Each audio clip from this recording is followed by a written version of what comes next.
like it's mostly the parents or the adult that force on children to do stuff or coerce the children. Like example at the Yeah. museum, when in my report, the man just performed and put himself naked in front of children. Um, all the children, most of them did hide their face.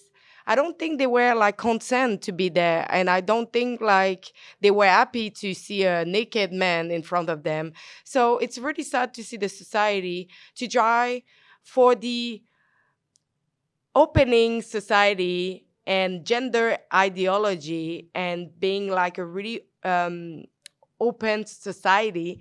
We do that to children that are not ready to be exposed to genitalia or Yeah, other like crazy stuff. yeah, little kids know that they're not supposed to see grown-ups naked. They know that.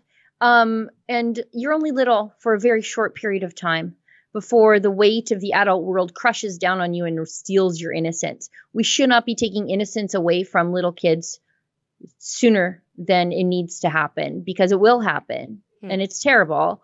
And they're going to see things that they should never see. And it's our job as parents and adults in society to make sure that these things don't creep into their lives sooner than they should.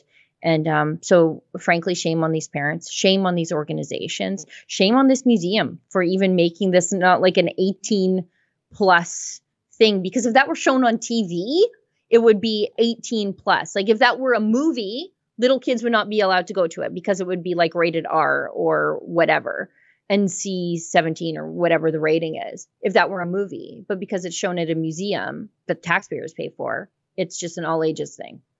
And it's why, because if Rebel News was not on scene at that moment, nobody will have known about what happened during the launching of this exhibition. Yikes. And Yeah. it's why most of the mainstream have retake my work to do like this is unacceptable from a museum that is paid by taxpayer to show this kind of performance in front of children. Same if the museum say that you have like a warning on the website, there is no warning on any publication inviting people to the launching of the event. Never you mention that is for a advertised public and that it will have nudity and genitalia and it's really not for children. You didn't mention that, and I look at all the publication, and I think now the museum is a bit under pressure and under the Good. radar. Good. They thought they could get away with this. Thank God you were there. Thank God you were there.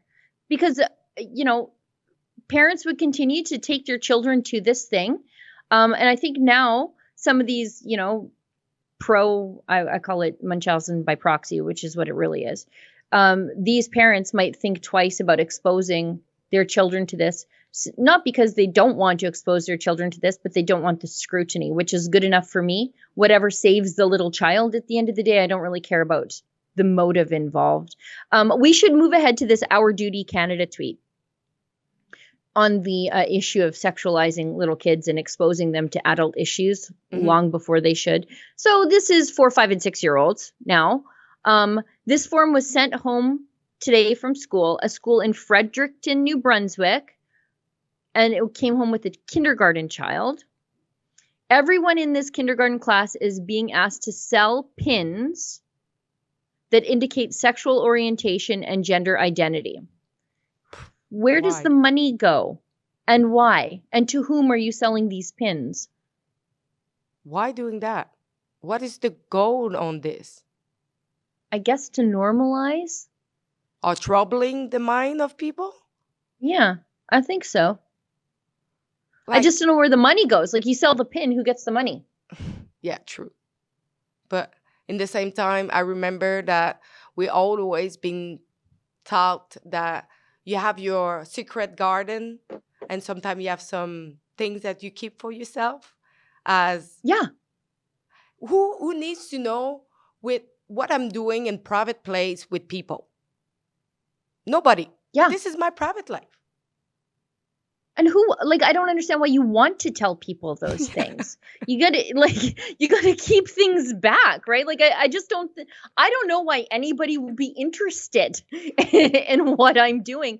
But the people on the other side are very narcissistic. They think we all care about what they're doing behind closed doors. And it is literally the last thing I care about. I only care insofar as they make me care. Like by sticking it in my face all the time.